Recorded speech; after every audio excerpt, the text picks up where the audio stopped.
Welcome back. You're watching Daybreak on Citizen Television, and thank you for staying with us here on the broadcast. Your time is all appreciated. Your company is worthy, and we therefore thank you. And let's now delve down into the discussion that is in effect to the competency-based curriculum and the task force appointed by President William Ruto that is going around the country in collection of views, the Presidential Working Party on education reforms. Today, on Tuesday, they will be in the county of Meru at the Meru Teachers College, in Garissa County at the NEP Girls, Northeastern Province Girls Secondary School. In Baringo County, they will be at the Kenya School of Government and seeking the views of the people in the respective counties as they will be, of course, going forward given the report that they will be handing over to the President and the other relevant government agencies. Prior to that, let's first take a look at the front pages of the publications, which are equally very key and as highlighted on the front page of the Daily Nation. Starting off with the front page, the headline reads, "Reversed and President William Ruto's overturning of a dozen decisions made by the Kenyatta administration, including the restructuring of government, revisiting cancelled multi-billion shillings project, and scrapping subsidies as he fashions his own administration. In move, says the paper, that appears to send a message that his predecessor got the things wrong during his tenure. The president has targeted several policies, directives and programs that were at the heart of the Uhuru Kenyatta administration, and the aspects, of course, highlighted and enumerated, 10 of them on the front page of the publication. I first, just on a brief note, seek your account here, Dr. Pamela Odhiambo. Is this a shift from the Kenyatta administration despite the current president serving as his deputy for 10 years? Thank you very much, and good morning, Kenya. I think what we have witnessed in Kenya all the time, anybody takes an office, there's been always an attempt to depart from what has been there, regardless of what theories and policies were behind it. And I think that's why sometimes I think in Kenya we keep starting afresh all the time. And by the end of the day, we never bring things to any logical conclusion, because by the end of the day, every other person runs out of time. And some of these reversals, I think, may be justified. Like, I think I was really wondering what was the issue about this Kenyatta University dons and the land and all that. Okay. Couldn't there been some amicable way of handling it without having to sack this gentleman and the whole council? Because I believe if whatever project which was supposed to be done on this land was useful, yes, to the university and even the entire nation, then there should have been a concurrence. So I think it may be just another bang of like, yes, we have come in, we are in charge. Okay. Yes. Just a show of ascendancy to the authority? Yeah, because some of these things, like you realize the issue of the SGR, for example, when we were treated to some statement that there would be a tabling of the entire document, then today we are saying, oh, we need the Chinese permission to do. You know, some of these things may be easier said than done. So I think there should have been a settling in and a study of a true understanding and genuine concern of what has been going on. For example, what the president is doing about the CBC, I think is in order, that he understands from the people and every stakeholder that really there is worth changing this, there is worth maintaining this. All right.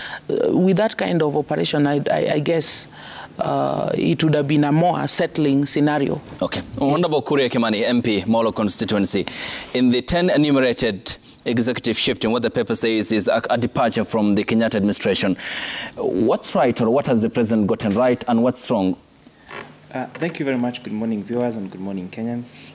You know, it's very exciting to read the headline today and see these decisions that the president has made. Because I'll say this as a UDA member of parliament and someone who went through the country seeking for votes with His Excellency the President. There are promises that we made to Kenyans, that there are things that were seen were being done wrong, and we promised that once we ascend into power, we'll do them right. For example, the issue of Kenyatta University and the sacking of the Professor Winaina, the Vice Chancellor. And I'm saying this as an alma mater of Kenyatta University. I'm very proud that one man who stood against intimidation now has been vindicated. You know, he was being forced to relinquish 410 acres of land to some international organization for free. And this is especially during a time when universities are struggling to fund the education. So some of these decisions, the disbandment of that DCI special units that you know, we had so many Kenyans die and so many of them disappear. We're talking about decriminalization of enterprises. You know, a lot of businesses had closed down because if someone differed with you politically, the first thing they did was send KRA to you, send DCI to you, and then close business. And whereas it might appear to be a simple thing of settling a personal score, okay, it led to a lot of losses. Because, for example, one of the argument was, if a particular company is not able to honor its tax obligations, and say they're supposed to pay 10 million, and they pay 5, and then you close them down, you lose on the 5 that they were paying. And that is just, for example, whether it is excise duty or corporate tax. What about the number of employees who are working there? What about the pay that they were paying? So the ripple effect, you know, of some of these decisions of settling personal scores against some of these people, or just not being human and considerate, has actually led to a lot of losses and has led to a lot of, you know, us moving backwards instead of moving. Okay, Honorable Kuria Kimani, are you then painting a picture of an inconsiderate government that the president had to make executive decisions for this shift? I totally agree. By his administration? Yes, we had a lot of inconsiderate decisions. You know, for example, why would you force a university to relinquish its land to a foreign institution? Why would, and when the Vice Chancellor said no, and the entire university council, the entire council that was running a university for years, decides this decision is not in the best interest of our university. And then what do? You disband the council and you sack the Vice Chancellor. You know, that really shows you're being inconsiderate. I would almost say you're being petty, but let me not say that. So let us have now we have, and the only thing that the president has done is reinstate the council and reinstate the Vice Chancellor. All right. Say, run the institution independently. Because remember, for this government to continue, for this government to run, we need independence of institutions, so that Kenyatta University Council can make decisions on their behalf, on the behalf of the university, because the ones who see that independently. And where you feel that they're not making the correct decision, okay, then there are oversight bodies, and there are oversight, and for example, there's a parliament that should oversight, okay, that you say you're not doing things correctly. Thank you. I'll come to the question about independent institutions in the country. Janet, what's your account of this? A fresh page for his administration, or literally redoing, undoing some of the other aspects that President Kenyatta's administration had put in place, as highlighted on the front page? Well, it's very interesting, and good morning, Kenya, and very interesting to sit next to a member of parliament who is also lamenting, like I, a common Mwananchi, would do. I'm not lamenting. Because a lot of these decisions, everybody is asking, we have got 3 arms of government. We have got the executive, we have the legislature, and we have the judiciary. So when all this was happening, where was parliament? When all these so-called now unpopular decisions that are now being reversed were happening, where was parliament? Are we saying that the previous administration was just run by the executive? And what stops the current administration to be run by the executive if you have parliament just rubber stamping? And, you know, because there really must be, and we must see all the institutions working. And I'm really happy to hear him saying that there is something called independence of institutions. I think what we are seeing today is very serious indictment on the role of the previous parliament, and we are not expecting this parliament to probably behave that way. I want to just, there was a headline also about counties and ghost workers, and now governors walking around saying that we have spent so many billions, 35 billion, on ghost workers. And you're wondering, where was Senate? Are Kenyans paying for things that do not exist? Do we really, these people that are called oversight institutions, are they doing what they're supposed to do? Because when you tell me that the president has refused to appoint judges, so what should the Mwananchi do? When you sit in parliament as the representative of the people, you have got all the powers and you know, and support from Kenyans, including resources. We are paying so heavily for members of parliament to do the duties that they should be doing in the first place. But look at this. The president is sitting somewhere and making decisions. How sure are we that even these decisions are the best for us? Okay. How sure are we that, again, we're not going to see decisions that are made? Because a lot of these things have got backgrounds. Because, for example, as what Dr. Pamela was saying, we have been told that we are going to see an entire, a lot of information about SGR, for example. Can the Parliament of Kenya tell us that they do not have? There is a freedom of access to information in this country. So I think for me, I do not want to celebrate. There are a few things that I can celebrate. Of course, for example, the appointment of the judges, I think it was a matter of common sense. I don't know why it had not happened in the past, but we really want to call out the institutions that are supposed to be doing oversight on behalf of Kenyans, and just tell them that they have not done a good job for us. We really are expecting something different this dispensation. Okay. Yes, Honorable. Go ahead. I'll come to you, Dr. I don't know why Janet started by picking on me this morning by saying I'm lamenting. I'm not lamenting. I just stated facts as they are. And that's just remind Janet of what happened in the 12th Parliament, which I was very privileged to serve. We made very many decisions. We had many reports that were passed, but they were not implemented. And it is not, and Janet, just hold on, hold your horses, kidogo too. When these decisions are not, when we say that a particular decision should be made, and it's not made, for example, there was appointment of one ambassador that we rejected. And the Parliament said, no, you cannot appoint this person because I think the person had dual citizenship or something like that. The US and the South Korean ambassador designate. Yes, but the president went around and still appointed that person. So already Parliament had rejected, and we had made that decision. But the president went around and appointed that particular person. Some of these decisions were even taken to court, and government was issued with court orders to say you cannot. The easiest is bring Miguna back. Just as one example. The court said you must make this decision, and the government refused. So are we helpless? Honorable Kuria Kimani, may I then, make it clear that you sit in a house that can literally impeach the President of the Republic of Kenya. That's how powerful you are. You're exercising the power, the sovereign power of the people of the Republic of Kenya, because we are a constitutional democracy and a dispensation for that matter. Why not exercise that capacity? Because I heard the now CS Defense, Adan Duale, who said during his farewell speech, and I'm sure you were in Parliament, that, look, members of Parliament, actually it was a clarion call to you, gentlemen, ladies and gentlemen, parliamentarians, that don't make laws and make decisions that will hamper certain institutions in the country. He said, I regretted that out of naivety, and let's work towards defending the Constitution. What then, as parliamentarians, is your last resort when you, the member of Parliament, is throwing your hands up in the air? We're not throwing our hands up in the air.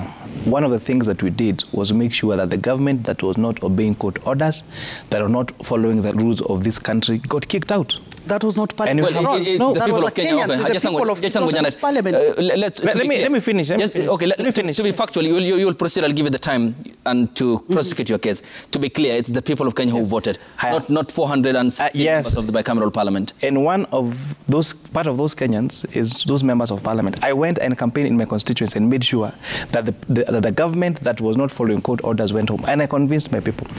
And let me tell you, what we need in this country, and I'm really saying this from the bottom of my heart, not just for debate's sake, is goodwill of every person in this country. Is the goodwill to do good, the goodwill to follow the law. That is what we need. Because if you remember, several of our members of Parliament and leaders that went against and opposed particular decisions, they were harassed, they were arrested, they were persecuted wrongly, and this happened. This is real. This particularly happened. And so we need to have, as a country and wherever we sit at the decision-making table, to make sure that we have the correct goodwill for this country. Otherwise, if we have to impeach the president every time, remember, it's also a game of numbers. And remember what happened when the handshake came. We had members of Parliament from ODM, for example, joining government, like literally. And therefore, what that therefore happened is that if you needed to make a particular decision and you needed to raise the numbers, you wouldn't. Some particular decisions were supposed to be made by committees of National Assembly, for example, because some of the decisions are made by the National Assembly. So if the chairperson went against the decision of the appointing authority, which is a political party, they were whipped from those particular parties and they became powerless. That is the reality. Honorable Kuria Kimani, I come to Dr. Pamela, just hang on, because I need to still seek some clear answers. You said the persecution of those who supported the handshake process, the president and the former prime minister, were persecuted, tormented, and state institutions unleashed on them. But it's you, Jubilee members, former ruling party members, who supported Dr. Miguna's deputation. Ndini Nyoro Kiharu constituency MP called for the abolishing of the constitution, called on President Kenyatta to rule with iron fist. He said, Africa is our continent and this is our business. I mean, you had the members of parliament who called out names of judges who made decisions, though independent, in courts of law. Where is the moral authority? Let me tell you, and the good thing, and I'm very happy that this happened to us, because we learned, and you've learned the hard way, that the decision that you make today when in government, it can be used against you tomorrow. And I'm really hoping and praying that we learned that lesson. Because again, I'm cognizant of the fact that I was elected on a Jubilee ticket. And for sure, and I think the last 2 weeks when I was here, I apologized and said I was wrong. I was one of the people who said, you know, we were celebrating Miguna should go. Okay. And for us to realize that if you celebrate the injustice of another person, all right, it could easily come back to you. And I'm really hoping that we have learned from this. And I'm hoping even our leaders in the executive, yes, you know, the likes of Anin Duale, who had whipped from leader of majority because he followed his conscience and not particularly what he was ordered to do. I hope that you're going to change and therefore not making just decisions just because we are in a particular, it favors us at one particular time. Thank you. Important that we have all agreed upon the need for constitutionalism and the rule of law. Yes, Dr. Pamela, go ahead, please. Ayub, what we are faced with here, and I'm glad that finally my colleague here is saying, apologize. That is very key. Because, to be honest, now we have President Ruto on the seat. But we were having President Uhuru Kenyatta and Deputy Ruto on the seat.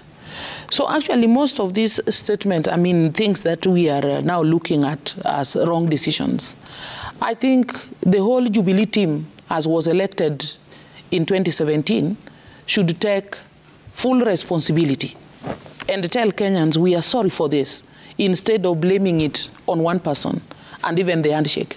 I don't think some of these decisions like can be blamed only on the handshake. The handshake had nothing to do with them. The handshake, as far as we understood it as Kenyans, was soliciting to restore peace and order in the country by Raila Amolo Odinga saying, okay, you have won work, but there are A, B, C, D that need to be corrected. And some of those corrections, the entirety of the Jubilee team then rejected them even. So I wish we don't go back to really open up those wounds. The question that I may want to raise, even as we talk about these reversals, now, were they with consultation? Are they all constitutional? Those are the pertinent questions that we may need to answer so that tomorrow we do not regret again unilaterally made decisions. Otherwise, as we have said, for example, the appointment of the 6 judges, to be honest, if they were qualified and they had done the interview and they were made to be promoted, it was in order that they be appointed. And I think severally all of us, whether we were from ODM and wherever, we came here and we said, let the judges get their job. It is okay, because we are also looking at the entire country where cases drag because of lack of human resources. So every Kenya understands. The case of, say, taking back the clearance and forwarding services to Mombasa, the truth is every Kenyan witnessed such a big outcry from the people at the coast and all that. And there are cases that we can cite. But even as we move forward, I think the clarion call would be, are all of us willing to uphold our constitution? Okay. Whether it is the executive, whether it is parliament, because I was in that parliament. And the tragedy, I thank God that my colleague is acknowledging. Yes. There were times when decisions were made not because they were proper, but because who brought the fact. You know, I remember there was this day we were discussing something very important, and the Huda guys just came in parliament making noise, as in literal noise, like people who are shouting in a field. Thank you. And there was no discussion which was able to go on until that noise had to be quenched. At some stage, they had to walk out. Okay. And I think going forward, I'm wishing this parliament sobriety, so that however bad something is, let the legislators discuss and persuade and convince each other with logics which are actually pegged on the aspirations of the people of Kenya. Okay, I think that's what we need to do. Painting a picture of the synergy between the three arms of government. Ladies and gentlemen, when we come back from the break here on the broadcast, we turn our attention on the rolling out of the competence-based curriculum. There is a task force appointed by the president that is collecting views from Kenyans and looking into the recommendations going forward of the report that will be presented to the president, who called for the task force, and the appointment he made in effect to that. You're watching Daybreak on Citizen Television. The hashtag on Twitter is Daybreak. The SMS code is 22422 at Citizen TV Kenya, at Ayub Abdikadir. When we get back from the break, Dr. Pamela Odhiambo, Janet Ouko and Kure Kimani, the MP Molo constituency, will be, Dr. Ouko, informed, will be getting us their account of the competence-based curriculum, and also will be joined by Dr. John Mugo, who will be joining us virtually here on the broadcast as we seek the account of all the stakeholders in regards to the competence-based curriculum in the country. That will be on and up after the break. Stay tuned.